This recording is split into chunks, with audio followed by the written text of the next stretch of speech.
Hola, buen día. ¿Cómo están? Espero que bien.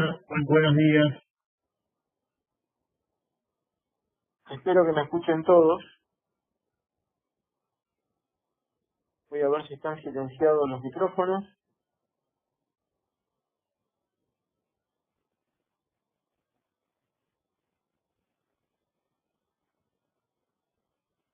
Muy bien. Vamos a empezar la bolilla 15, chicos. Última antes del parcial del día jueves, que obviamente va a estar incluida, ¿sí?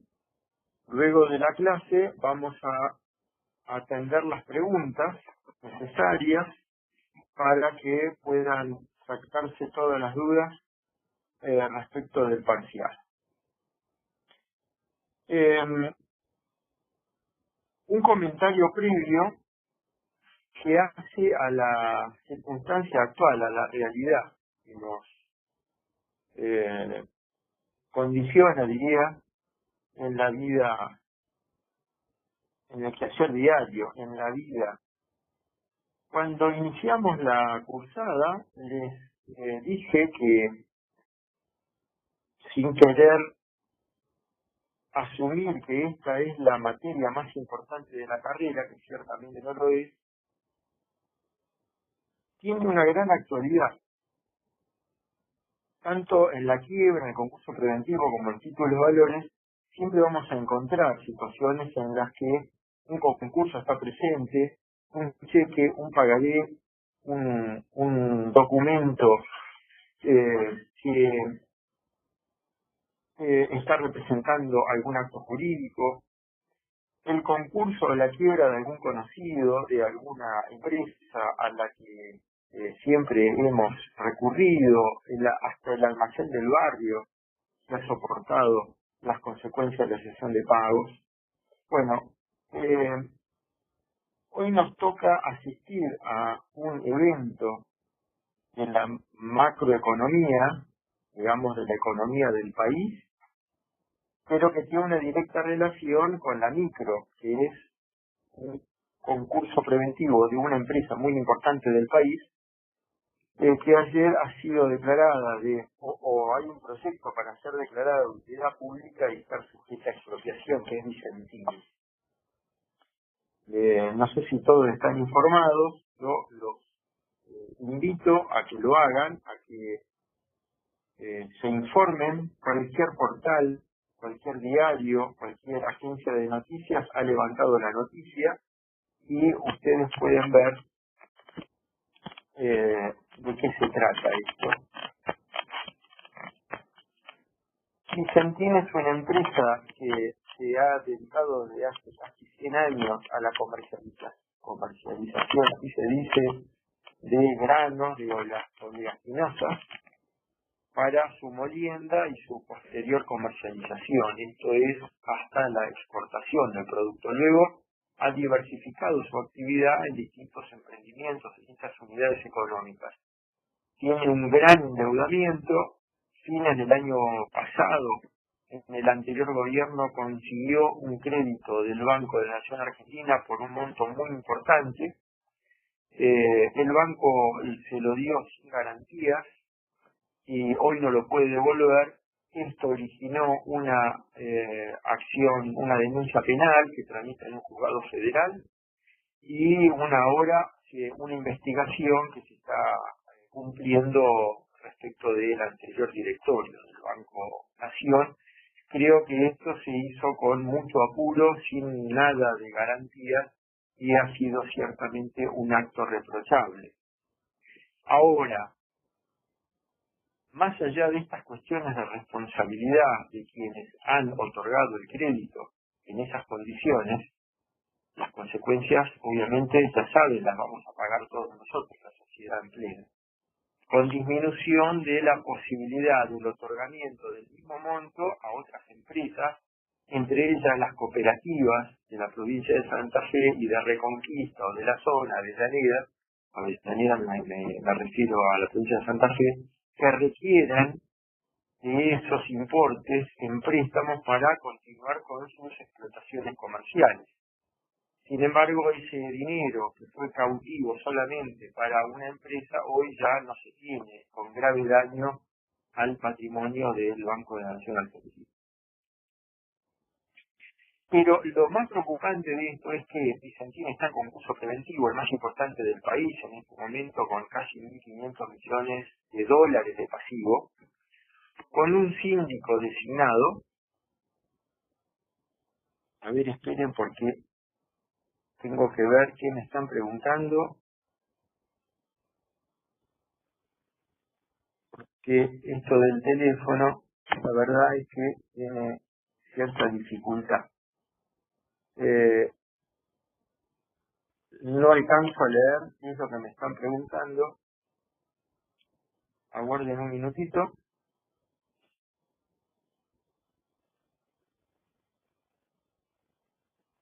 Ya estoy,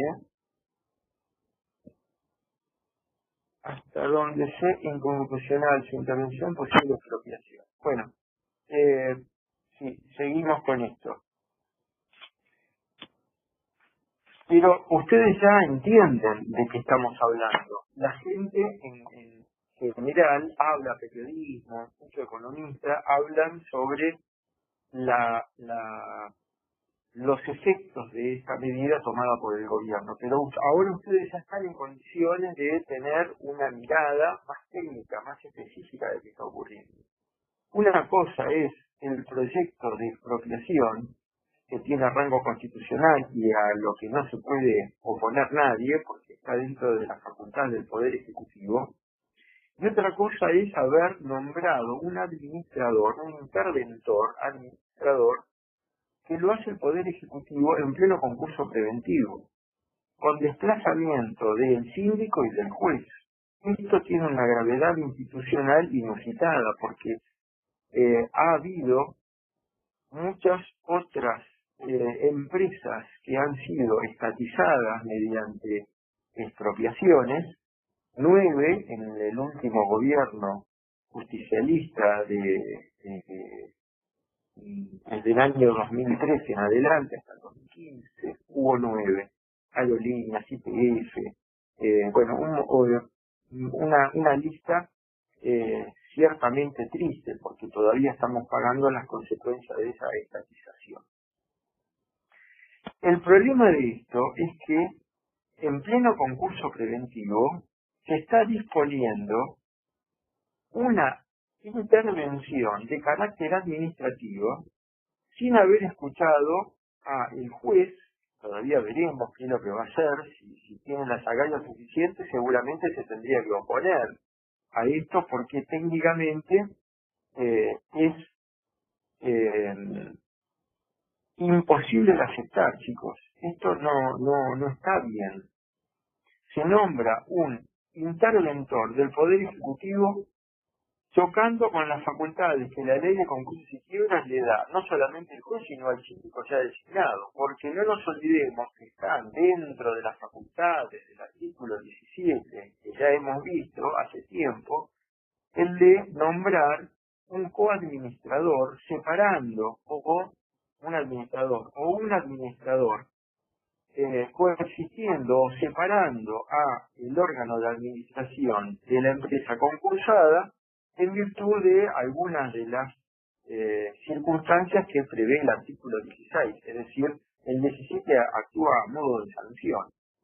El Poder Ejecutivo Nacional ha hecho caso omiso a esta circunstancia y ha decidido la intervención administrativa de una empresa concursada. Un hecho grave, porque hay una intervención de un poder en el otro. Bueno, esto veremos cómo va a seguir, porque recién empieza. Veremos qué dice el Poder Judicial a todo esto. Los que ya han escrito, especialistas en el tema, se han opuesto. Me sumo públicamente a esta crítica, porque pone en riesgo la seguridad jurídica, ni más ni menos. Otra cuestión es la expropiación.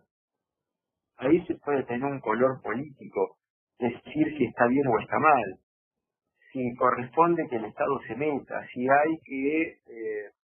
volvemos a la Junta Nacional de Grano, si el Estado puede o no regular la comercialización de granos. No es verdad que esta sea una empresa testigo de alimentos, porque no produce alimentos. Produce materia prima, produce biodiesel, lo exporta, tiene acciones en el puerto de Rosario, hace viviendas, es decir, ha diversificado sus unidades de negocio, pero no podemos decir que esto sea un índice testigo de comercialización de productos. Ahora, si con esto se quiere empezar a intervenir el mercado de granos para impedir que el resto de las empresas, que son otras 60 o 59 empresas que compiten con Vicentín, impedir que lo hagan libremente y que el Estado sea el que disponga el precio del producto, ese es otro escenario. Un escenario político absolutamente distinto. Socialista, comunista, lo que se vea. En todo caso habría que decir, este es el modelo y allá vamos. Algunos dicen que esto es Venezuela, camino a Venezuela, no lo sé. Pero sí quiero poner la voz de alerta en un hecho inédito que es la intervención del Poder Ejecutivo nombrando un interventor cuando estamos en concurso preventivo. Dicho esto, vamos a la polilla número 15, efectos personales de la quiebra, punto 47. Para situarnos en la ley de quiebra, vamos al artículo 102, que dice la ley. Recuerden ustedes que la quiebra produce, igual que el concurso preventivo, 3 efectos: los personales, los procesales y los patrimoniales. Comencemos por los personales. La quiebra tiene efectos más rígidos que el concurso preventivo y por una razón lógica. La quiebra la finalidad es la liquidación de los bienes. Hay que ponerlos a resguardo rápidamente para que su venta pueda ser distribuida entre los acreedores. En el concurso preventivo, estos bienes van a permanecer en poder del concursado y lo va a administrar bajo la atenta vigilancia del síndico. Esto es de carácter patrimonial. En lo personal, la ley también se preocupa para que el deudor esté siempre a disposición del juzgado y de la sindicatura. ¿Para qué? Para que informe, para que esté a derecho, para que esté permanentemente a disposición, para que no se vaya del país, para que si del informe general surge la posible comisión de delitos de acción pública, entonces tenga que estar a resguardo por si hubiera medidas de carácter penal. Es decir, hay cuestiones personales del fallido que la ley atiende para que no se obstaculice el accionar de la justicia. Bien, ¿cuáles son estos efectos personales? En primer lugar, hay que dejar expresa constancia de que en la Argentina no hay prisión por deuda, salvo cuestiones fraudulentas. Pero nadie que sea deudor va a ser prohibido de su libertad. Yo debo X cantidad de pesos, tengo remedios jurídicos para solucionar esta cuestión, entre ellos el concurso y la quiebra, y además me lo pueden pedir los acreedores, pero no voy a ir preso. El fallido puede circular libremente por el territorio de la República Argentina, pero no puede ausentarse del país. No es como en el concurso preventivo, en donde él puede, simplemente informando si se va por menos de 40 días o solicitando autorización si se va por más de 40 días. Si está fallido, el sujeto no puede ausentarse, no puede salir del país. ¿Hay situaciones de excepción? Sí. Tiene que someterse a una operación en el exterior, si tiene que ir a asistir a un pariente en el exterior, si tiene que asistir a un sepelio, si es persona de reconocida solvencia moral y entonces no hay problema en que se vaya, el juez otorgará la autorización correspondiente. Pero si no, hasta el informe general del síndico, incluso algunos jueces dicen hasta la rehabilitación, de la que hablaremos después, no se puede ausentar del país.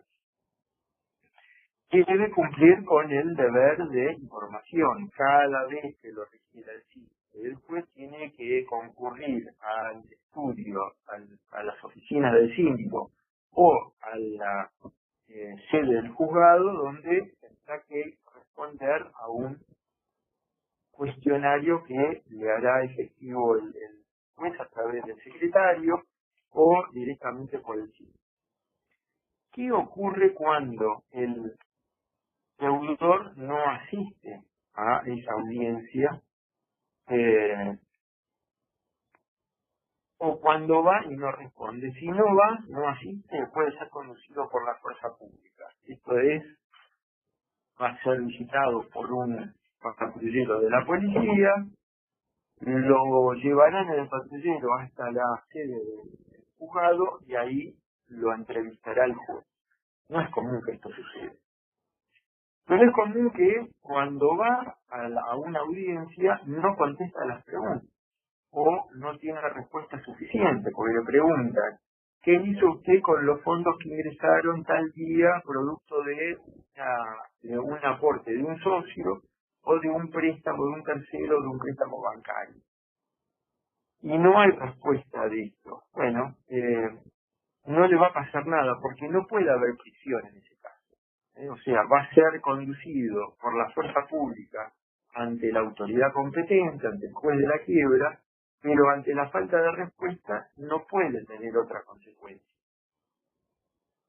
Podrá tener eventualmente alguna consecuencia penal, reitero, si de esa conducta se deriva la sospecha de la comisión de un delito de acción pública. Pero ahí se terminará la cuestión, se dejará constancia de la falta de respuesta y listo, y con eso se terminó la audiencia. ¿Qué otra consecuencia personal tiene? Se le ha de interceptar la correspondencia. La física, que cada vez es menor, se va a interceptar mediante oficio que mandará el síndico vía juzgado a las empresas de Correo Argentino, las privadas como Oca, Andriani, cualquier otra que se conozca, para que sea interceptada la correspondencia y sea derivada al sitio del juzgado, al domicilio del juzgado. Ahí el juez le va a notificar al síndico y al deudor la fecha en la que y la hora en la que se hará apertura de estos correos, de estas piezas epistolares, como suele decirse. Las que son de carácter privado serán entregadas al deudor fallido y las que son de carácter comercial o de interés para la quiebra son entregadas al síndico para que haga la investigación. Sobre esto se ha dicho que es inconstitucional, porque la correspondencia es inviolable, según la Constitución Nacional. Pero, como se está investigando la verdad real, la verdad material, igual que en un proceso penal, se ha descartado esta declaración de inconstitucionalidad. Ahora, claro que cuando se abre la carta, ahí el juez y el síndico y los que participan del acto, como el secretario, ya han advertido que es de carácter privado. Y siendo de carácter privado ya se ha violado lo constitucional, porque lo que acá interesa es la cuestión comercial y no la cuestión privada. Bueno, son efectos no queridos por la ley, pero que hay que soportar para que pueda hacerse efectivo esto de la interceptación de la correspondencia. El fallido puede desempeñar profesión, arte u oficio. Entonces, si yo les pregunto, ¿puede un abogado desempeñar la profesión como tal? ¿Puede seguir siendo abogado?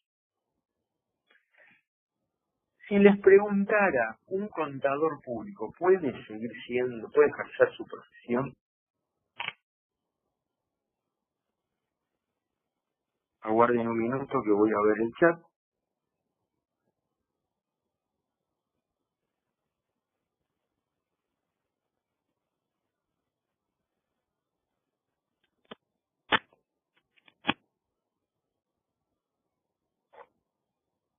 Bueno, sigo.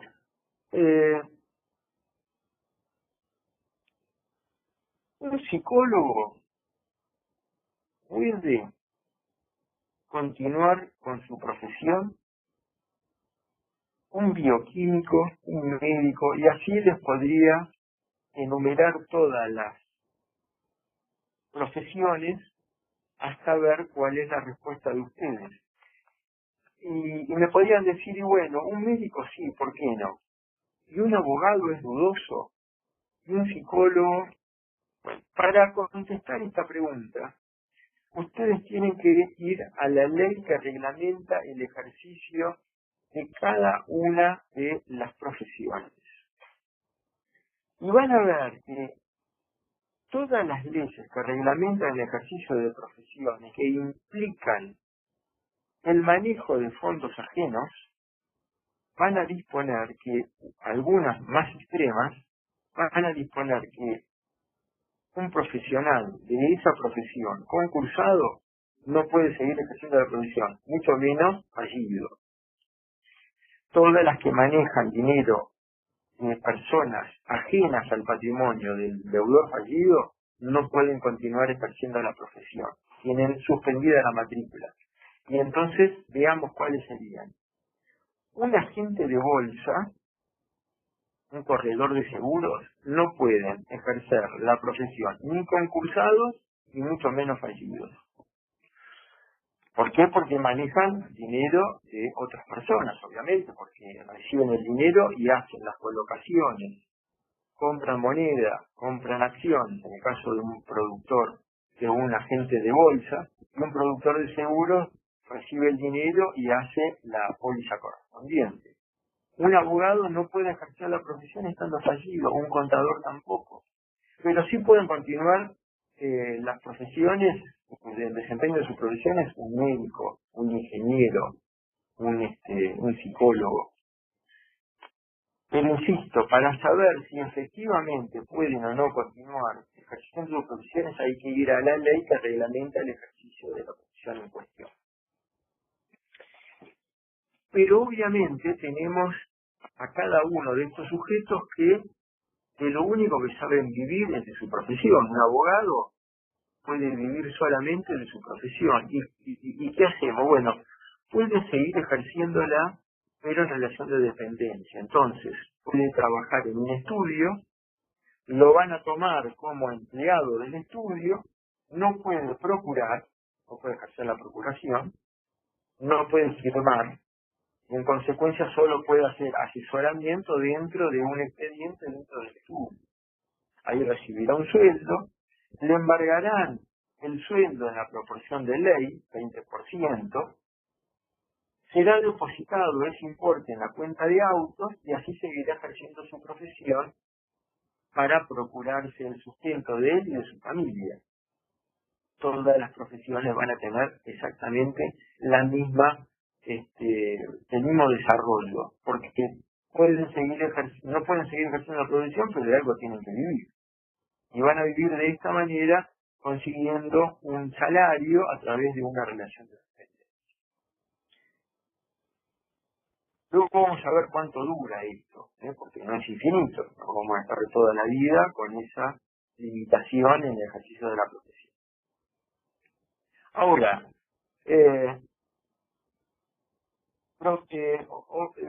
arte u oficio.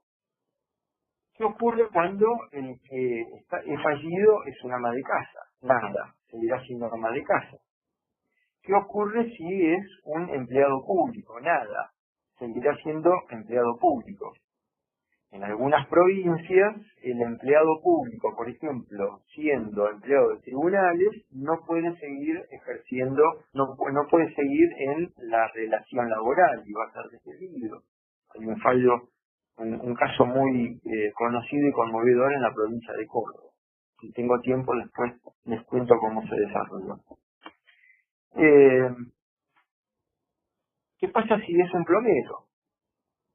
O cualquier oficio que a ustedes se les ocurra, bueno, va a poder seguir ejerciendo su oficio y la porción de dinero que exceda lo que necesita para subsistencia, él y su familia, será depositado en la cuenta de auto. Pero entre nosotros, sin que nadie nos escuche, esto es de imposible cumplimiento, porque o de limitación, porque el plomero tiene una actividad absolutamente informal. Tendría que dar recibos, si es monotributista, tendría que hacer una factura y de lo que exceda la facturación total del mes, para los gastos de la familia, el resto tendría que ser entregado a el síndico. Eso no sucede en la vida real, no sucede. Va a cobrar, no va a entregar factura, y no sabemos cuánto gana mensualmente para la subsistencia del grupo familiar. La verdad, entre nosotros no importa, no hace la cuestión, porque la ley no puede estar referida a este tipo de procesos. Es que esta ley enorme que tenemos, que es tan elefantiásica, que es tan lenta y que es tan farragosa, está dispuesta para la empresa, donde hay empleados, donde hay facturación, donde hay movimientos de la economía. No está prevista para el pequeño concurso.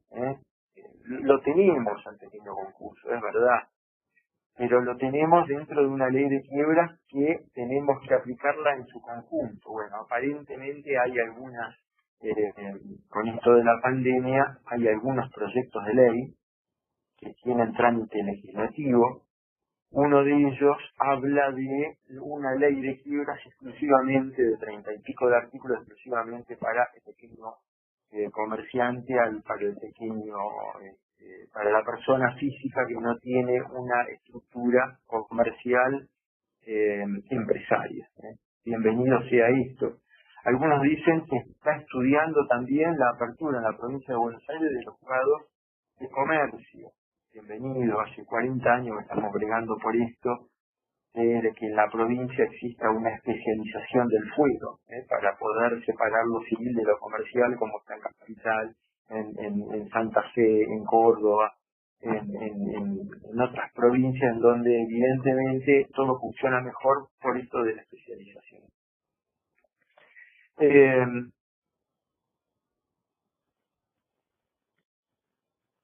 ¿Quiénes pueden desarrollar estas profesiones, estos artes u oficios?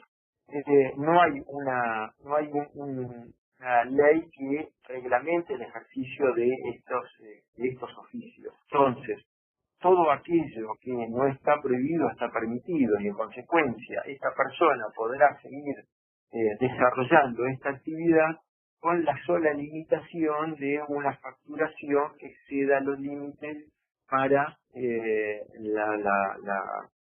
la vida de él y de su familia. ¿Cuánto es de lo que debe disponer? Un salario mínimo vital móvil que en este momento está en 16.000 pesos. La canasta básica hoy está en 40.000 pesos. ¿Cuánto tendría que ganar él para que el exceso vaya a la cuenta de auto? Piensen ustedes en esta situación que es extrema y que no se da habitualmente. ¿Qué otras cosas le limitan en la labor diaria, en la vida diaria, una sentencia de quiebra del deudor fallido? No puede ser director de una sociedad, no puede ser socio gerente de una sociedad, no puede ser síndico de una sociedad, no podría ser,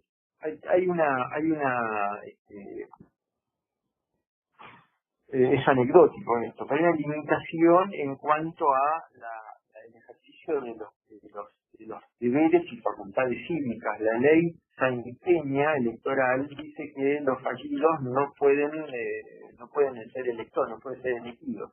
No, perdón, no pueden ser votantes. No, elegidos no pueden ser, obviamente, pero tampoco pueden votar. Esto, con el correr del tiempo, se ha desvirtuado. En el padrón electoral no existe ninguna limitación al ejercicio del voto, pero ella enseña tiene esta particularidad. No puede ser tutor, curador o encargado de menores, porque como está manejando fondos ajenos, no puede tener este tipo de actividad. Bueno, estas son las cuestiones personales, los efectos personales de la sentencia de quiebra sobre el sujeto persona física, persona humana.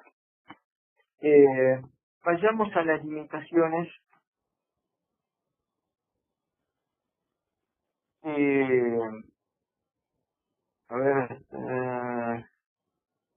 Bueno, me quedó el 105 de la ley, muerte o incapacidad del fallido. La muerte del deudor fallido no afecta, dice el artículo, a la continuidad del proceso. Los herederos actúan en representación del deudor fallido con beneficio de competencia, con lo cual, si no renuncia al mismo, los bienes de uno y otro estarán separados y los acreedores solo podrán hacer efectivo su reclamo sobre los bienes delictos, no sobre los bienes de los herederos. Ahora, si hubieran renunciado tácita o expresamente al beneficio de competencia, al beneficio de inventario, entonces los acreedores podrán ir sobre la totalidad de los bienes porque ahí se produce confusión patrimonial. Así que pueden ir contra todos los bienes que integran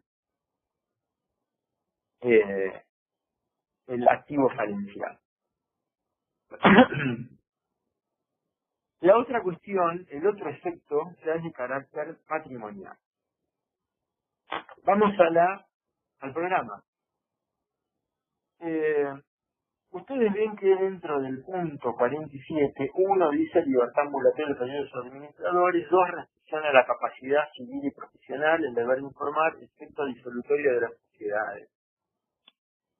La quiebra produce el efecto disolutorio, es decir, disolución y liquidación de la sociedad. Esto se va a producir en tanto y en cuanto no se produzca la conclusión de la quiebra por avenimiento.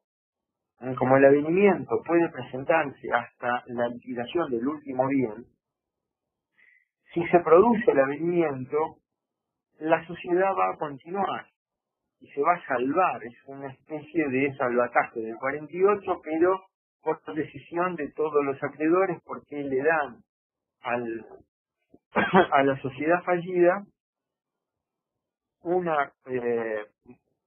firman un contrato de refinanciación, tiene que ser unánime y se levanta la quiebra. De esta manera la sociedad perdura y no se va a disolver, pero las demás situaciones, bueno, podría suceder lo mismo con la carta de pago de los acreedores, que es un instituto similar al del avenimiento, no es igual. El avenimiento no cancela obligaciones y la carta de pago sí. En esos dos supuestos la empresa continúa, la sociedad continúa, sin que sea efectiva la disolución. Pero si seguimos con la realización de los bienes y terminamos la quiebra por venta de los mismos, tendrá un efecto disolutorio y liquidativo de la sociedad. La persona física no desaparece de la sociedad, las personas jurídicas sí desaparecen.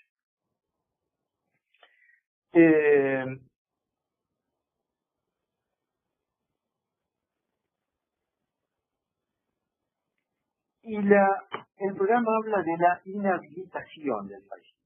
Bueno, ¿qué significa esto? Esto sí es un efecto que tiene alguna zona gris. ¿Es patrimonial o es personal? Es un efecto personal, la inhabilitación del fallido deudor. Algunos autores dicen esto es un efecto personal del fallido, porque no puede ejercer más actos de comercio. Pero como afecta su vida personal, porque no tiene ingresos y de esta manera no puede conseguir lo que es de carácter alimentario, le están limitando su vida, es de carácter personal. Otros dicen, me sumo a ellos, aunque podría estar en una zona gris, otros dicen la inhabilitación está referida a la imposibilidad de ejercer actos de comercio o el comercio en sí mismo, o aquellos que, sin ser actos de comercio habituales, son los que hasta el momento de la sentencia de quiebra eran la vida cotidiana del deudor. Consecuentemente, está inhabilitado de poder seguir haciéndolo, de seguir ejerciéndolo. Digo, esto es una zona gris entre lo que efectivamente es un efecto personal y lo que es un efecto patrimonial. Puede verse de dos ángulos, pero lo cierto es que desde la sentencia de quiebra en adelante, el deudor no queda inhabilitado para ejercer actos de comercio, no puede hacer más lo que venía haciendo, por decirlo en términos más llanos. ¿Cuánto tiempo dura esto? Un año. Desde la sentencia de quiebra en adelante, un año. Al año calendario, 9 de junio del 2020, 9 de junio del 2021, ha transcurrido un año, puede reducirse, pero hablemos de lo que ocurre habitualmente y lo que dice la ley por la generalidad. Un año de inhabilitación. Al año, y de pleno derecho, el fallido queda rehabilitado. ¿Qué significa rehabilitación del fallido? Bueno, significa que desde la rehabilitación en adelante puede empezar a realizar actos por sí, ya no por terceros, recobra la matrícula de la profesión, por ejemplo en el caso de los profesionales, recobra el pleno ejercicio de sus derechos patrimoniales, de ahí en adelante puede adquirir bienes y venderlos, los que adquiera con posterioridad a la rehabilitación. Claro que va a continuar con las medidas cautelares inscritas, es decir, las que se dictaron por efecto de la quiebra van a continuar hasta que la quiebra se levante. Pero los bienes adquiridos después de la rehabilitación, es decir, después de ese año, pueden ser vendidos. Entonces, para ello va a tener que pedir autorización. Y será levantada la medida cautelar al solo fin de permitir esa venta. Por ejemplo, después de un año compra un auto, después lo quiere vender, pide autorización al juez, el juez le va a dar la autorización de vender ese auto y levantamiento de la inhabilitación al solo fin de la venta de ese bien. Se vende el bien, pero la medida cautelar va a permanecer inscripta hasta que se termine hasta que se termine la quiebra, hasta que se termine por conclusión. Y ahí se van a levantar la totalidad de las medidas cautelares. Ahora,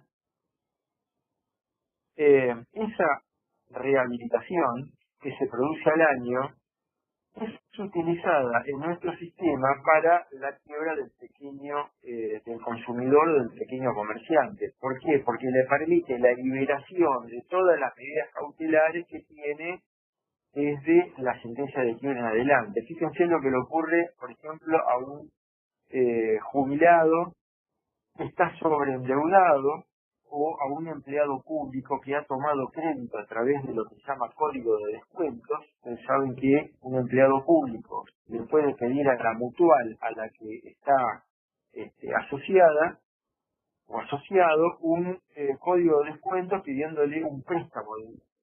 Puede comprar electrodomésticos, puede viajar por el turismo, puede comprar en la farmacia. Tiene un código de descuento, con lo cual una porción de su salario se va a ver afectado para pagar estas cuentas. Entonces, sobre los 20.000 pesos que es su salario de bolsillo, por todos estos descuentos que va a tener para pagar mensualmente todas estas cuentas, termina por cobrar cero, o por cobrar 1.000 pesos sobre 20.000 que tiene. Un jubilado le puede pasar exactamente lo mismo. Entonces, ¿qué dispone la ley? Que una vez que se dicta la sentencia de quiebra, cesan las medidas cautelares que viene sufriendo. con solo la afectación de la porción de ley. Es decir, va a tener afectado por embargo el 20% de su salario, pero el resto lo va a recuperar. Entonces, ya sobre 20.000 pesos va a tener, el 20% va a tener 4.000 pesos de embargo, va a recuperar 16.000. Cuando sea rehabilitado, la totalidad de estos embargos van a caer, y entonces, y también el 20%, con lo cual al año va a recuperar la totalidad de su salario, va a empezar a cobrar los 20.000 pesos íntegros, sin ningún tipo de descuento. Esto significa un discharge del sistema americano, un start fresh o un fresh start, de empezar de nuevo, también del sistema americano anglosajón. Lo tenemos incorporado en nuestra legislación, que es la quiebra del consumidor o del pequeño comerciante. Bueno, esto es importante porque nos está advirtiendo de que las consecuencias patrimoniales de la persona física solamente van a extenderse por el plazo de un año, producido el cual, o sea, pasado el cual, a pedido porque esto es de pleno derecho. Algunos autores hablan de algunas leyes, creemos que con una eficiente técnica legislativa hablan de rehabilitación en forma automática o de mora automática. Nosotros creemos que en el derecho no hay nada que se produzca automáticamente. Si hacen un contrato, no pongan que la mora se producirá en forma automática, póngase que se producirá de pleno derecho, porque automático da la sensación de que hay una palanca o un botón que se aprieta o se baja y que se producen los efectos automáticamente, y esto no es así. De pleno derecho significa que se producirá por efecto de la ley, lo que no significa que no tenga que ser pedido por el deudor para que haya una sentencia que disponga la rehabilitación, y esto es lo que hay que hacer.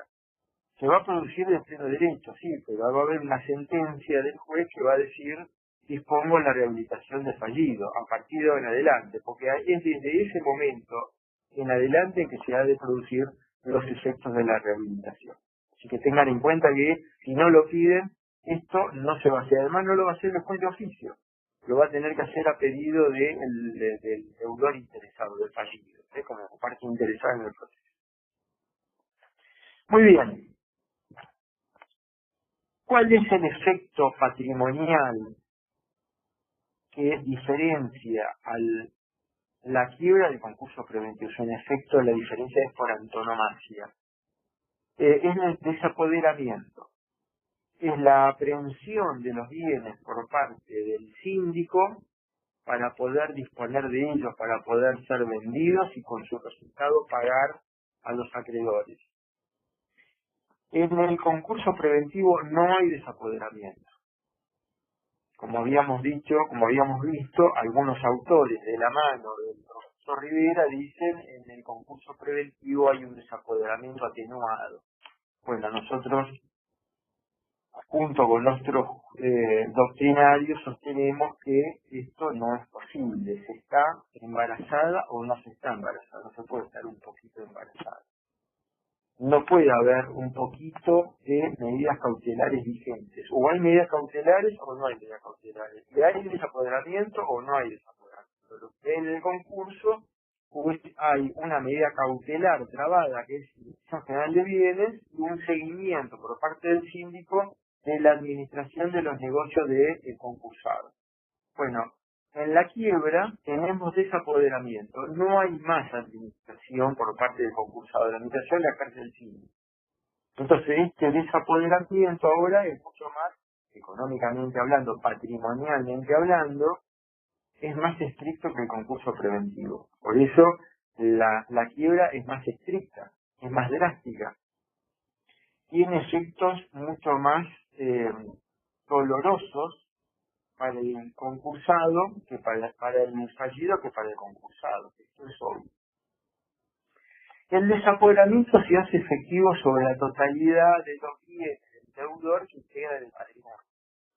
El patrimonio es íncito de la persona física y de la persona jurídica. Puede tener más o menos bienes, ya lo vimos esto. Esos bienes que integran el patrimonio están sujetos al desapoderamiento. ¿Todos los bienes del deudor están sujetos al desapoderamiento? No, hay bienes que están excluidos. ¿Cuáles son los bienes excluidos del desapoderamiento? Bueno, lo vamos a ver en la ley en el 108, bienes excluidos. En primer lugar, los derechos no patrimoniales.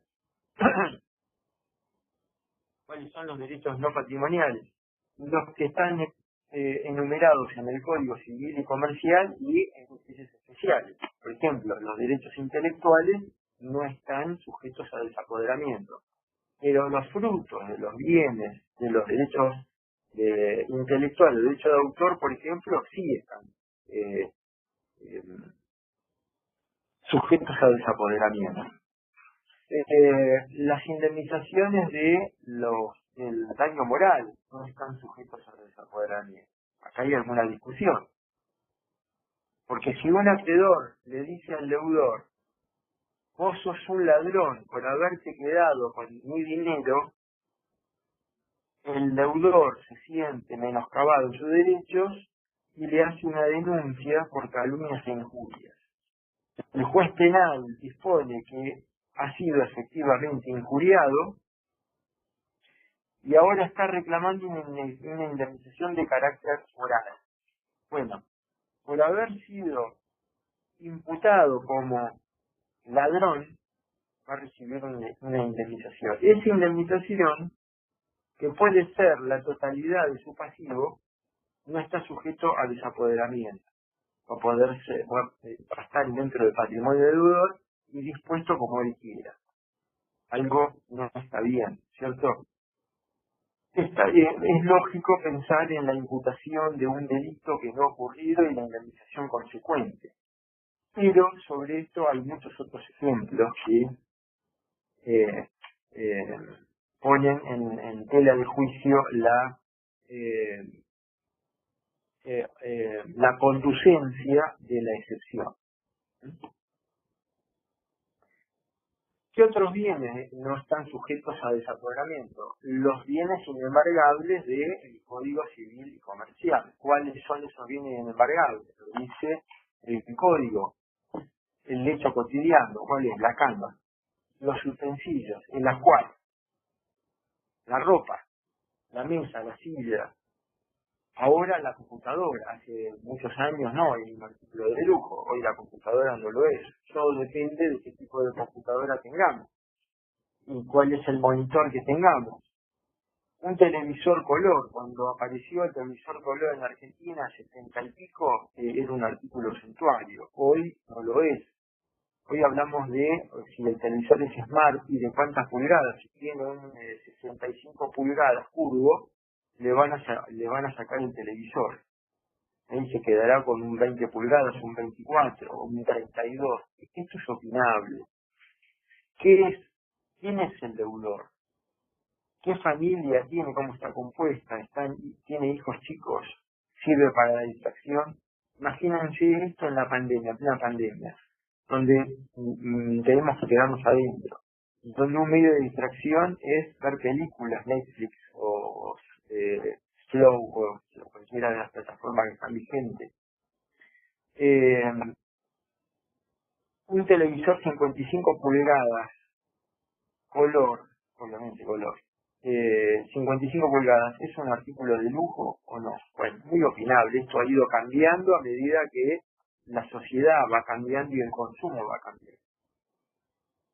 Es muy difícil que un oficial de justicia, ahora vamos a hablar del desapoderamiento y cómo se hace efectivo, que un oficial de justicia le vaya a revisar los cajones de la ropa que tiene el deudor para ver si le va a embargar o no, y le va a sacar estas cosas, le va a hacer efectivo el desapoderamiento. Es muy difícil que esto suceda. Pero un auto sí se lo va a sacar, es un bien registrable. ¿Bien? La casa se la va a sacar. Otros bienes suntuarios se los va a sacar. Hace mucho tiempo, un tapado de piel que tenía una señora, el ama de casa fallida, un tapado de zorro, se lo iban a secuestrar. Mi abuela tenía un tapado de astracán. Ustedes no saben ni de qué se trata. Pregúntenle a sus madres, a sus abuelas. El astracán también era un animalito cuya piel era muy valiosa. Estas cosas hoy no existen, el mundo ha cambiado. Pero si se entiende que es un artículo suntuario, se lo va a sacar. ¿Qué va a pasar en el mundo real? Cuando el oficial de justicia vaya, el televisor 55, 60 pulgadas no va a estar, chicos. Y tampoco va a estar la, a ver qué me dicen. No dicen nada. No dicen nada. Y tampoco va a estar el tapado del que venimos hablando o algún bien suntuario. Tiene un equipo de esquí, tiene los esquí, tiene los bastones y tiene los trajes. Es muy difícil que cuando llegue el oficial de justicia esas cosas que son realmente suntuarias estén en el lugar en donde deberían estar, porque si el deudor es honesto debería dejar todas las cosas en su casa y cuando va el oficial de justicia tendría que hacerse efectivo el desapoderamiento y la incautación de los bienes y llevárselos. Es muy difícil que esto suceda. Esto es así. A ver, espero que tenga una pregunta. Esto de hacerlo por el teléfono es muy complicado.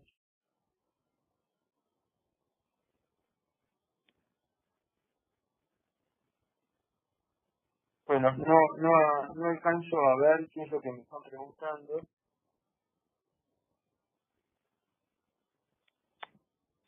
Háganlo por el chat. Háganlo por el chat, chicos, porque no alcanzo a leer la pregunta. Lo vi rápidamente, después desaparece de la pantalla y no la pude ver.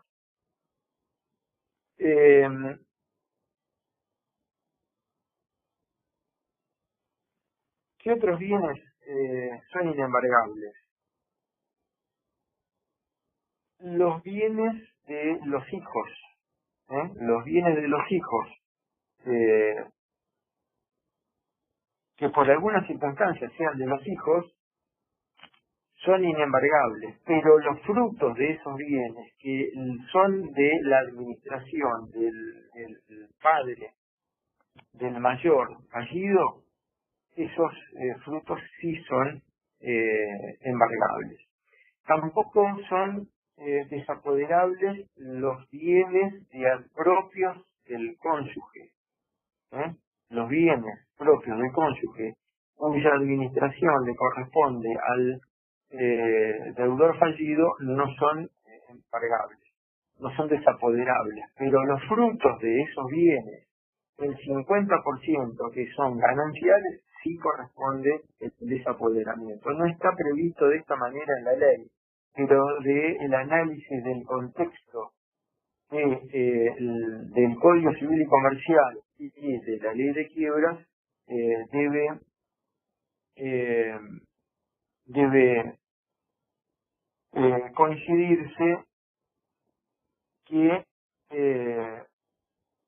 los frutos de la administración de los bienes propios en el 50%, que es la ganancialidad puesta por el Código Civil y Comercial, corresponde que vaya a la masa de acreedores y su venta posterior.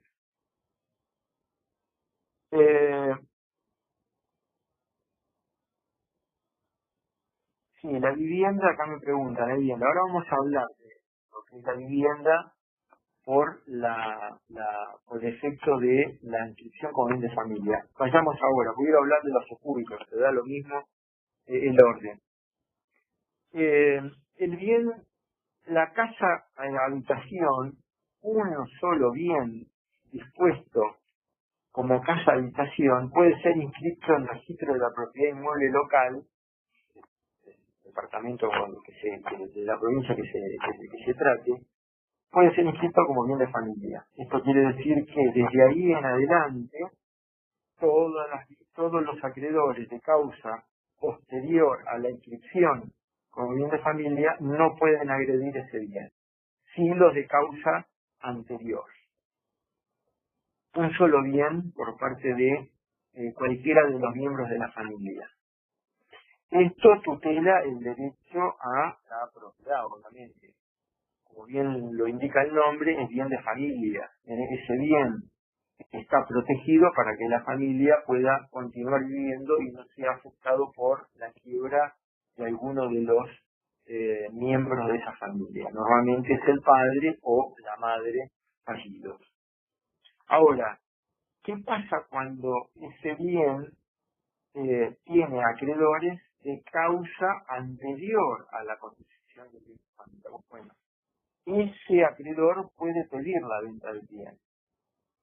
¿Qué hacemos con el producido de ese bien? Bueno, el síndico no está capacitado para pedir la desafectación del bien de familia, tiene que ser un acreedor. Esto está ya, había alguna discusión, había algunos fallos jurisprudenciales. Hoy el Código Civil y Comercial dice que el síndico no tiene legitimación suficiente para pedir la desafectación del bien de familia. 5 minutos, hacemos un pequeño recreo.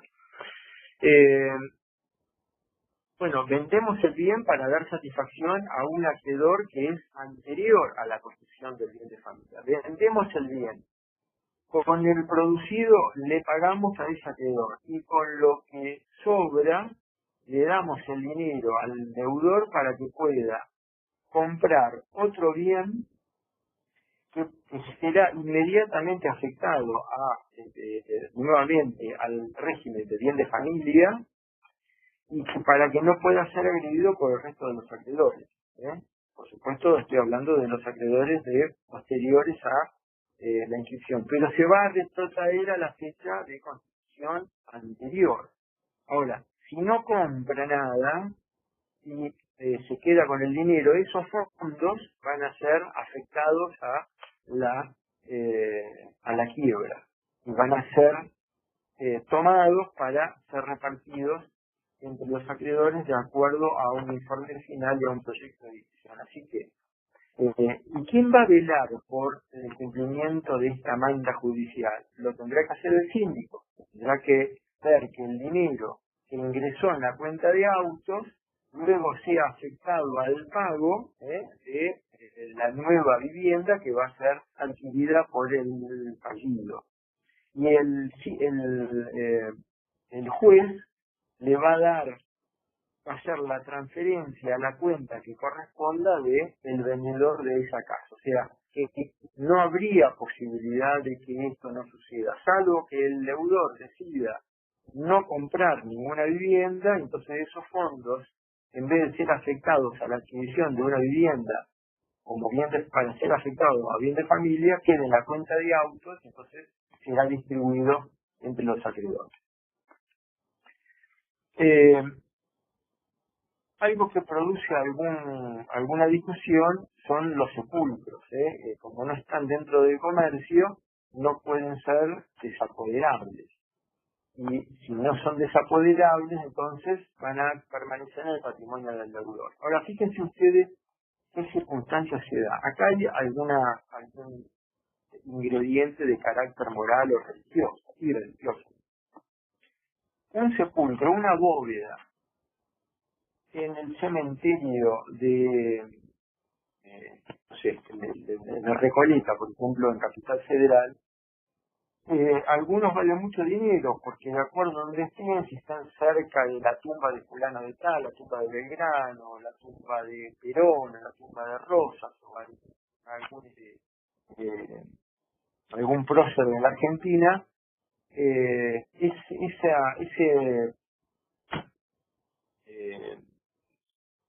no me sale la palabra, no es un nicho, la bóveda, tiene mucho valor.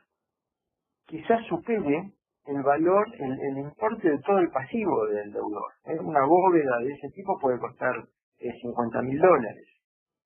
Y el pasivo total del deudor será de $50.000. Bueno, para los que no tenemos una creencia religiosa, sostenemos que ese importe, ese sepulcro debería ser subastado, debería ser vendido. Los restos de los seres queridos que están puestos en ese lugar, ir a un lugar común, como tienen el resto de los mortales, para que puedan ser visitados y para que puedan ser honrados por los herederos y por los familiares, y el dinero se ha repartido entre la masa de acreedores. Bueno, hay una cuestión religiosa en el medio, y esos bienes no están sujetos a el desapoderamiento. ¿Cómo se hace efectivo el desapoderamiento? ¿El desapoderamiento es un concepto jurídico o es un concepto teórico o es un concepto material? El desapoderamiento es teórico, porque la ley dice: queda desapoderado de pleno derecho el deudor desde el mismo día de la sentencia de quiebra. Bueno, fantástico. Está desapoderado. Pero si a mí me desapoderan de esta lapicera y nadie la viene a buscar, yo la sigo usando. Si estoy desapoderado del vehículo, de mi pertenencia, del camión o de la fábrica de mi pertenencia, y nadie la viene a buscar los bienes, no me los sacan, o la fábrica no la cierran, yo voy a seguir usando. Es natural que esto suceda. Entonces, ¿cómo se materializa, cómo se corporiza el desapoderamiento? Mediante la incautación de los bienes. Entonces, la incautación es la materialización del desapoderamiento, es la materialización, es la corporización de un concepto ideal, que se hace fáctico, se hace de hecho, se materializa a través de un acto judicial, que es a través de un mandamiento de incautación de bienes. ¿Cómo se hace esto? Bueno, el juzgado ordena librar un mandamiento de incautación de los bienes, que lo hará efectivo a través de lo puede hacer a través del propio síndico, esto es para abarcar costos, lo podría hacer a través de quien se va a hacer cargo de la venta de los bienes, el enajenador. Se puede tomar nota de estos bienes además con un inventario que lo puede hacer un escribano, un notario público, que no podrá cobrar sus honorarios hasta que sea la etapa procesal oportuna, con lo cual no muchos notarios están dispuestos a hacer este inventario de bienes, con lo cual en el 95% de los casos lo hará el propio síndico. Recuerdo un caso emblemático en la quiebra de Racing Club, en donde el notario, el escribano designado de acá de La Plata, ya fallecido, Moya Villanueva, fue designado para hacer el inventario y cobró sus honorarios a los 15 años. O sea, no es una tarea grata que la quiera hacer, porque sabe que sus honorarios se van a ver postergados en el tiempo. Y además la responsabilidad del propio escribano, sea profesional, de los bienes que está inventariando, para que no le quede ninguno fuera de ese listado. Hacemos un breve intervalo de 5 minutos y volvemos a la clase. Mientras tanto me pueden ir haciendo alguna pregunta que veo cuando vuelva a sentarme en el sillón de arriba de algo. ¿Está bien?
Bueno, estamos de vuelta.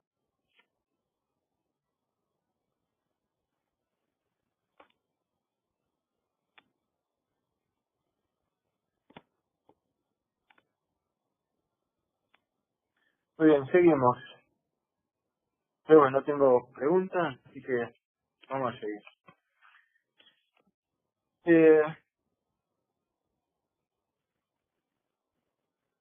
¿Qué otros bienes están fuera de la... están fuera de...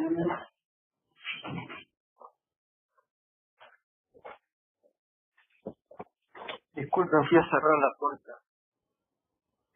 ¿Qué otros bienes están fuera de del desapoderamiento?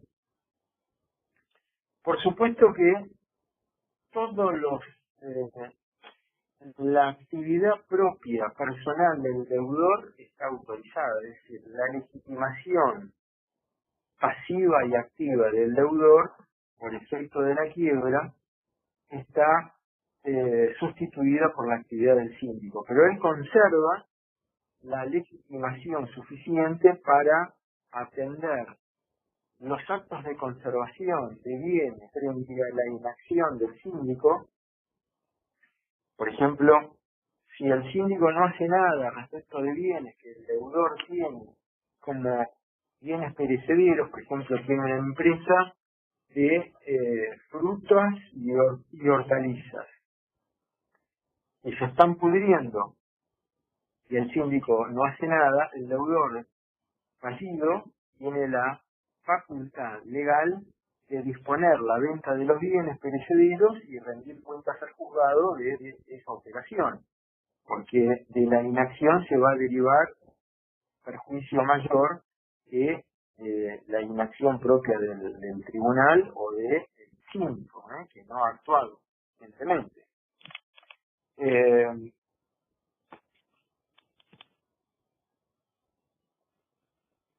Por supuesto que las que son de carácter personal y familiares tiene la legislación procesal absoluta y no depende de la voluntad y de la actividad del síndico.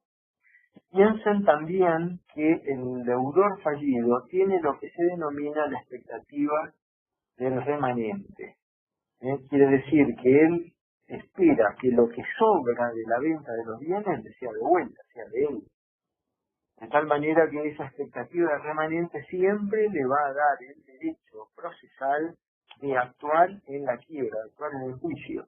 ¿Para qué? Para que los bienes que son de él puedan ser mantenidos, resguardados, administrados en debida forma, para que de la venta se pueda pagar a la masa de acreedores y él recibir lo que sobra después de ver si sobra, si se da esta circunstancia de pagar a la masa, que sobre algo, bueno, es de él. Esta expectativa de remanente que tiene el deudor fallido le da la facultad procesal de accionar en defecto del síndico o de participar de lo que de las acciones que disponga el síndico, de la continuación de las ya realizadas, para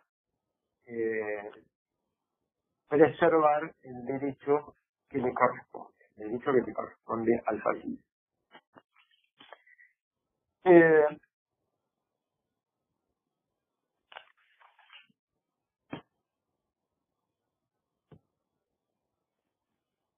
El usufructo de los bienes, el usufructo de los bienes de los hijos. El usufructo está fuera del desapoderamiento, pero los frutos de ese usufructo que están dentro de la administración del padre fallido caen en desapoderamiento. Caen en desapoderamiento y deberán ser vendidos, deberán ser distribuidos entre los acreedores.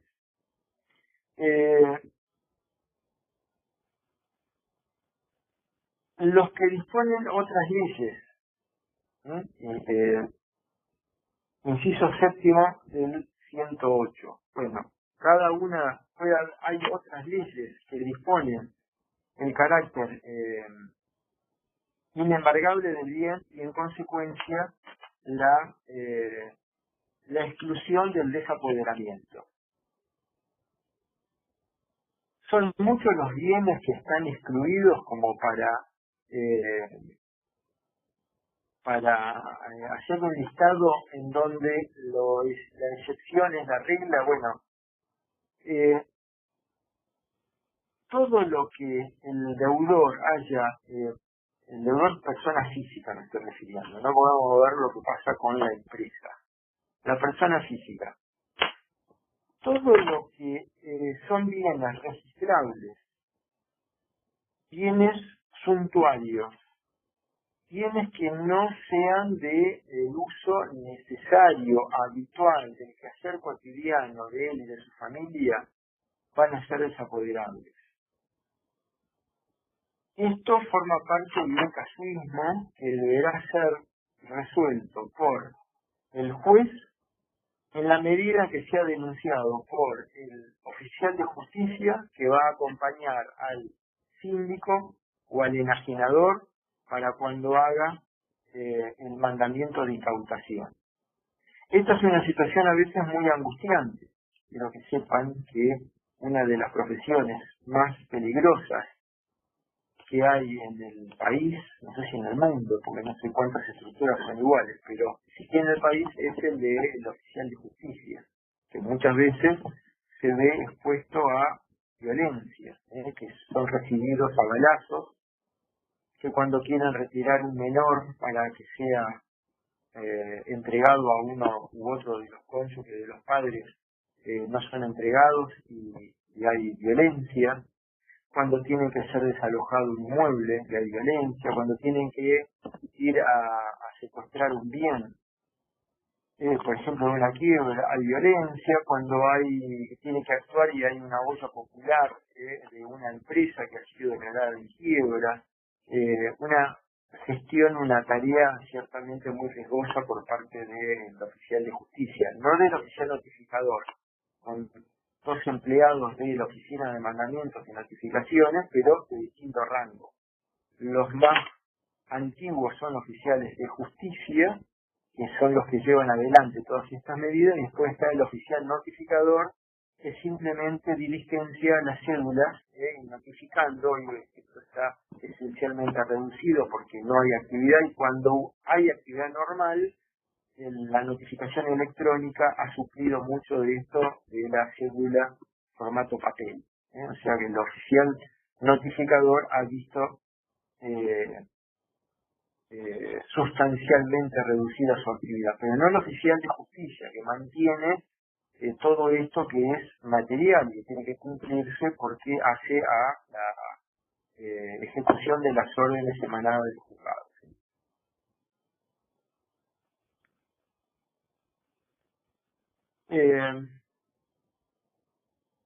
Estos bienes que van a ser incautados por el oficial de justicia y por quien se designa al efecto, van a ser puestos a resguardo a resguardo de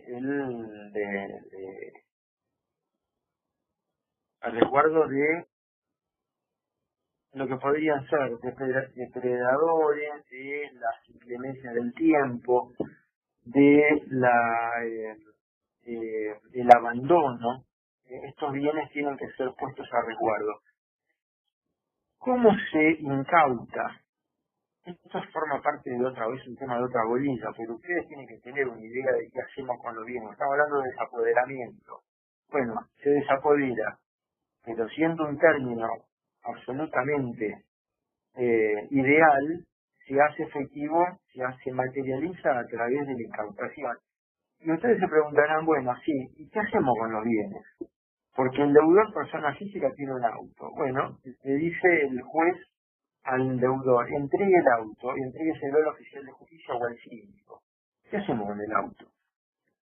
Se lo puede llevar puede ser designado en algunos casos, en algunos bienes puede ser designado el propio fallido como depositario judicial o un tercero. Puede llevárselo el síndico a su casa y mantenerlo en un garage hasta que termine el proceso. No es lo habitual. Tampoco puede quedar un bien en la calle para que se deteriore. Bueno, hay que nombrar un depositario, hay que guardarlo en un garage, hay que hacer un contrato de depósito, hay que hacer un contrato de garajismo, hay que hacer algo con los bienes. ¿Hay fondos? No hay fondos. Es posible que los haya, normalmente no los hay. Puede el depositario o el garagista puede tomar el auto y postergar la exigibilidad del gasto hasta que se venda y después pagarle. Bueno, también puede ser una solución, es lo habitual. ¿Habrá fondos para pagar un seguro? Puede ser. Y mientras tanto lo mantenemos asegurado. ¿Puede ir a un depósito fiscal? Sí. No es lo aconsejable, porque en un depósito fiscal sabemos que los bienes suelen desaparecer o deteriorarse, con lo cual no es lo más aconsejable para los intereses de la masa. Estos bienes después van a ser vendidos, obviamente, y depende del formato que el juez le dé a la venta, de lo que veremos en su momento cuando veamos la realización de los bienes, cuál va a ser el formato que vamos a utilizar. Hoy en la provincia de Buenos Aires están las subastas virtuales. Ya no se hace más la subasta de un bien inmueble en la sala del juzgado o en el colegio de martilleros de la zona. Ahora se hace mediante un formato virtual, que esto es para evitar que las llamadas, acuérdense, no sé si ustedes saben, las llamadas liga de compradores, se incorporen a la subasta y entonces saquen provecho de los inexpertos a través de algún manejo espurio de la situación. Entonces, ahora bajo un formato informático de la subasta electrónica, todos tienen que hacer la oferta, en vez de hacerlo bajo un sobre cerrado al juzgado, se hace mediante un sistema electrónico que maneja la Secretaría de Subastas, en donde solamente tiene acceso, si lo quiere, lo dispone así el juez o el que esté a cargo de la Secretaría de Informática, pero los interesados no pueden acceder a eso, o sea que nadie sabe cuánto ofreció el otro para de esa manera especular con su propia propuesta. Y así se hace un sistema de subasta que es muy creativo y es el más transparente que yo conozco hasta la fecha para lograr el mayor precio sobre el bien en cuestión. Así que esto se ha avanzado bastante a través de la subasta electrónica.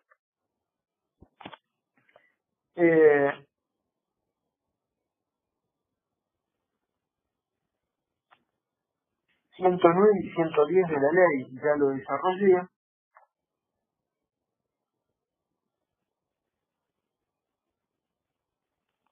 Y vamos a herencias y legados del 111. El fallido, una vez fallido, el deudor, una vez fallido, no puede disponer de sus bienes.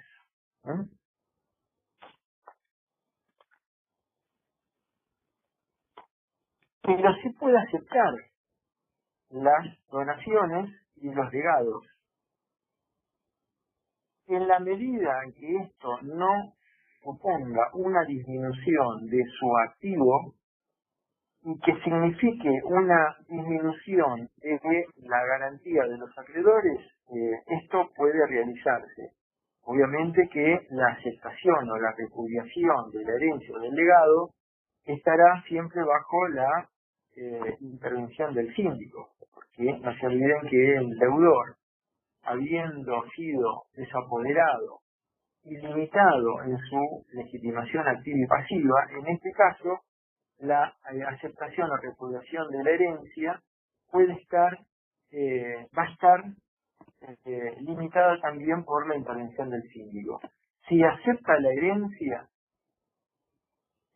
los bienes así incorporados van a estar sujetos a la acción de los acreedores y los acreedores del donatario y del heredero van a tener que ver postergados su actividad hasta que cobren los acreedores del fallido. Así que primero cobran los acreedores del fallido y luego el resto de los acreedores, en este caso del donatario, del donante y del causante. O sea, van a haber postergado la existencia de su crédito hasta que cobren los acreedores del fallido.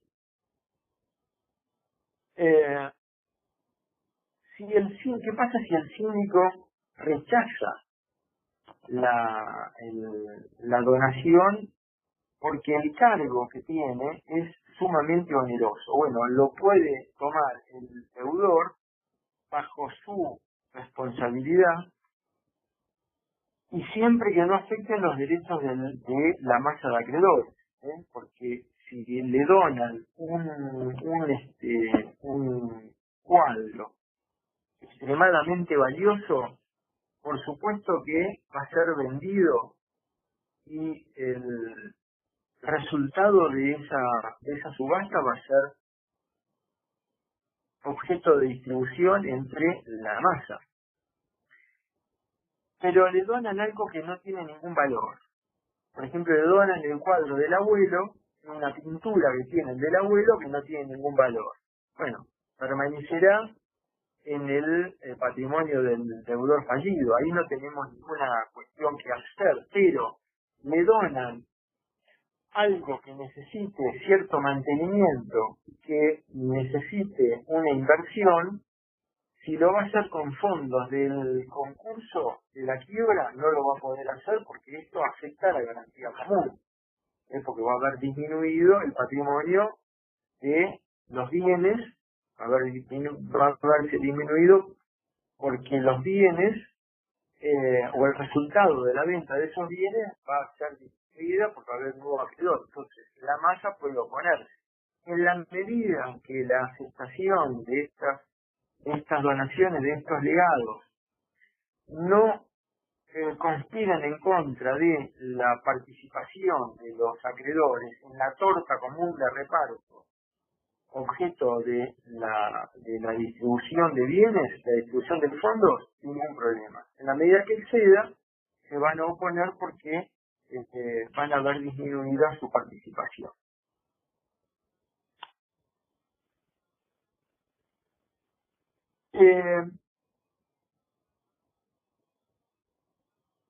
¿cuánto tiempo insume el desapoderamiento respecto de la incautación? El desapoderamiento es ipso iure, es decir, desde el mismo dictado de la sentencia de quiebra se hace efectivo el desapoderamiento. ¿Cuánto tiempo transcurre entre el desapoderamiento y la incautación? Y aquí sí hay una cuestión de disminución habitual del patrimonio de los bienes del fallido, de los bienes o de la hacienda falencial, como normalmente se la denomina. Y porque normalmente pasan meses hasta que se hace efectivo el mandamiento de incautación. O sea, desde que se dicta la sentencia de quiebra hasta el mandamiento de incautación suelen pasar meses. En algunos casos le diría hasta un año. Esto es una patología de la práctica forense. No quiero decir que tenga que ser así. La ley dice que la venta de los bienes tiene que hacerse en el plazo máximo de 4 meses. Y solamente postergado por 30 días más, prorrogado 30 días más, una sola vez y por razones fundadas. Pero la práctica indica que entre la sentencia de quiebra, el desapoderamiento que es inmediato y el mandamiento de incautación normalmente pasan meses. Esos bienes siguen siendo usados por el fallido, pero desde la incautación hasta la venta pasan otro tiempo más. A veces, por supuesto que no se respetan esos 4 meses de venta de los bienes. Siempre se tarda muchísimo tiempo más.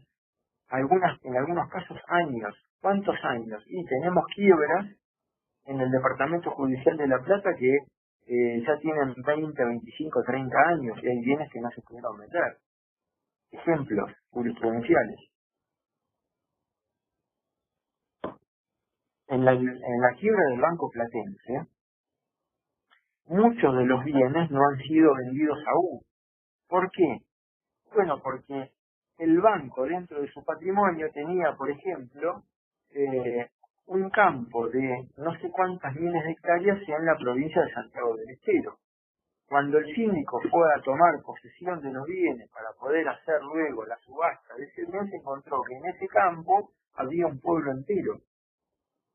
Un pueblo con X cantidad de no sé cuántos miles de habitantes, pero tenía escuela, tenía una iglesia y tenía comercio, tenía carnicería, verdulería, hasta un supermercado.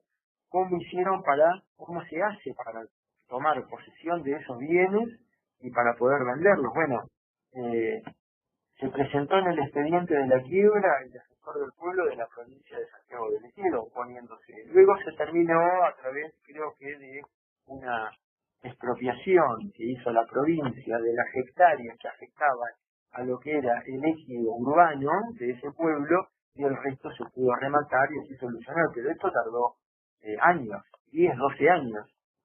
Quiere decir que no siempre se puede cumplir con lo que dice la ley. En algunos casos no se cumple por desidia de funcionario interviniente, como puede ser el síndico, en otros supuestos porque el juzgado no ha sido todo lo diligente que debería de ser. Es muy improbable, no es usual, que la subasta de estos bienes se produzca en el tiempo máximo de 4 meses o de 5 con la prórroga que está autorizada por la ley. Entonces, esos bienes terminan por deteriorarse. Un auto que fue secuestrado y que está en una cochera descubierta y que ya lleva casi un año, como tenemos en otro caso jurisprudencial, hace un año casi, en agosto se va a hacer un año que el auto se encuentra, un auto modelo 2013 o 2012, que se encuentra bajo la inclemencia del tiempo. Hay una oferta de un adquirente en venta directa y el juzgado todavía no se expidió porque está esperando que el registro de la propiedad inmueble le diga cuál es la condición de dominio y que ARBA la agencia de recaudación de la provincia de Buenos Aires le diga cuánto se debe de patente.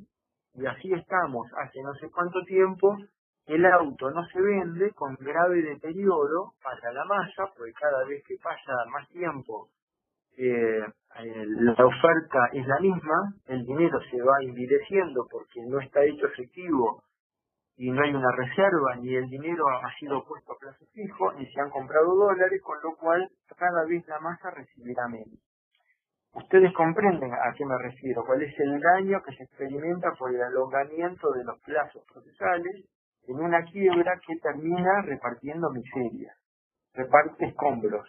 Igual que en un divorcio, cuando las partes se pelean y terminan por venderse los bienes y cada uno recibe menos de lo que correspondería, o con bienes deteriorados por el transcurso del tiempo, en una quiebra pasa exactamente lo mismo, peor todavía, porque los bienes no se venden, porque no se administra como corresponde, no se cuidan, no se mantienen, pasa mucho tiempo, cuando se venden los bienes tienen menor valor y ahí los acreedores reciben menos.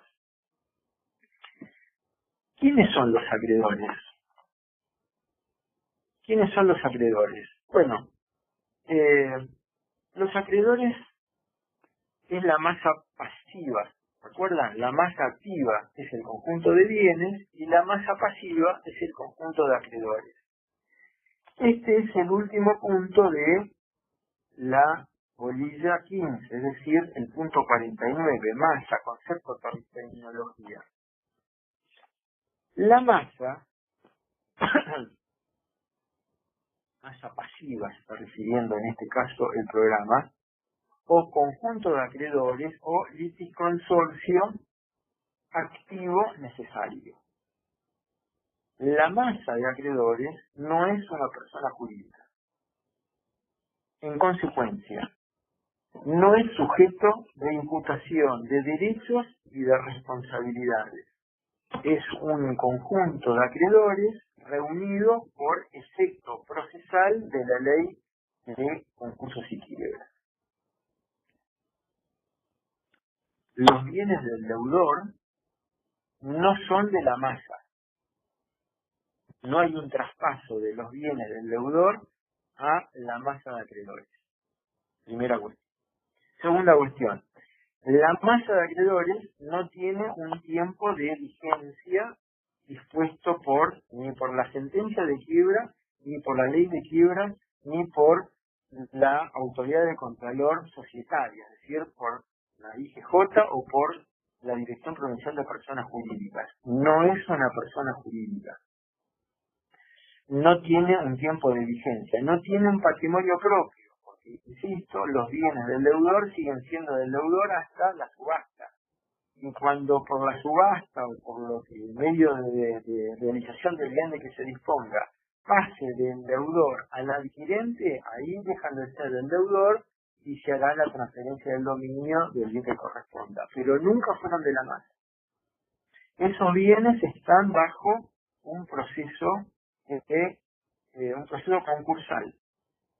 Están sujetos a un régimen de venta. Y mientras tanto esto se produzca, hay medidas cautelares. Algunos están embargados y la generalidad de los bienes están bajo la medida de indemnización general de bienes. Quiere decir que estos bienes cautelados están esperando ser vendidos. En ningún caso son de la masa. La masa no tiene bienes propios del deudor. La masa no está integrada por los bienes de los acreedores. De una manera, los acreedores lo que quieren hacer es cobrar. ¿Cuándo cobran? Cuando se venden los bienes. Y son representados los acreedores a través del síndico. Acuérdense que este es un proceso de carácter colectivo. Y siendo colectivo, este proceso tiene una acción común, que está ejercida por el síndico. Hay una renuncia de las acciones individuales, una renuncia de carácter legal, obligatoria, no es voluntario. Los acreedores no renuncian a ella voluntariamente, lo hacen por disposición de la ley. De tal manera que esta masa de acreedores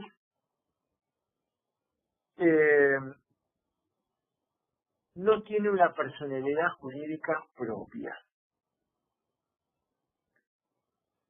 ¿Qué dice el programa respecto de el curso de los intereses, la multiplicidad de masa en la quiebra de las sociedades y en la extensión de la quiebra? En la extensión de la quiebra, la masa de acreedores va a poder reclamar la extensión de la quiebra principal a la de los obligados, solidarios e ilimitados, o por el tipo societario que hayan elegido al ser integrantes los socios, o por la investigación que cumpla el síndico incorporado por los acreedores o por terceros, que le dicen: acá ha habido un acto cometido por un tercero, que puede formar parte o no de la sociedad de la quiebra principal, que ha cometido algún acto que lo incorpora como responsable, y entonces tiene que responder con sus bienes, y a él entonces se le va a extender la quiebra. Esto puede ser una extensión a una persona física o a una persona jurídica, con la sola finalidad de incrementar el activo a ser repartido entre la masa. Cuando se termina de pagar, ahí se termina de ejecutar bienes de tercero. O sea, la extensión de la quiebra se va a producir por extensión contractual o por extensión investigativa, pero va a estar limitada a la cancelación del pasivo. No se van a seguir vendiendo bienes si el pasivo ya ha sido cancelado. Lo vamos a ver en su momento cuando veamos el 165 en adelante, no, 160, 161, 162, que es extinción de la quiebra, y las acciones de recomposición patrimonial, 165, y acción revocatoria concursal, en donde vamos a ver cómo se recompone el activo falencial para repartir la mayor cantidad de bienes posible. Muy bien, ahora, terminada la bolilla número 15, me quedan 20 minutos para dedicarle a un repaso. Así que lo que pensé es en abrir los micrófonos. Espero que se pueda hacer de la mejor manera, de la manera ordenada. Silencien el medio ambiente y escucho las preguntas que puedan hacer para el parcial. Vamos a ver si lo podemos realizar, ¿sí?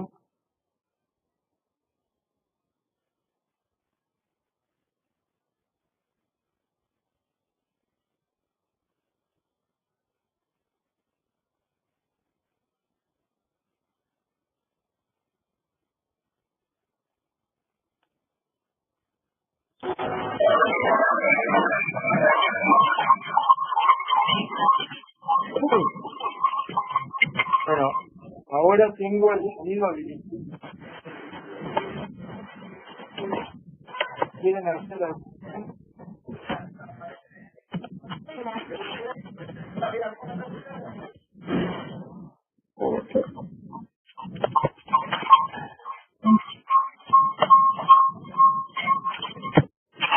Me pregunto si con la conferencia electrónica no se aplica la función de la capacitación.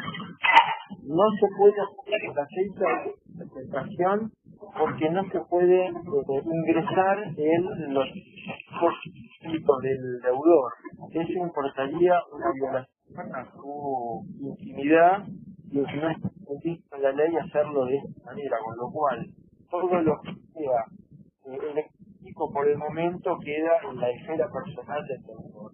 Para eso tendría que pedirse un mandamiento de correspondencia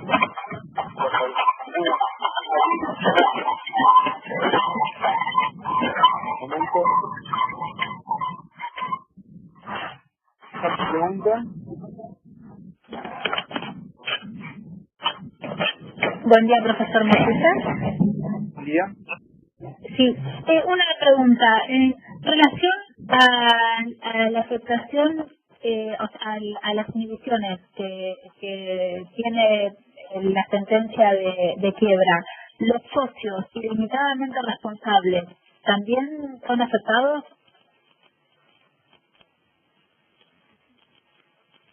¿Me escuchan? ¿Me escuchan?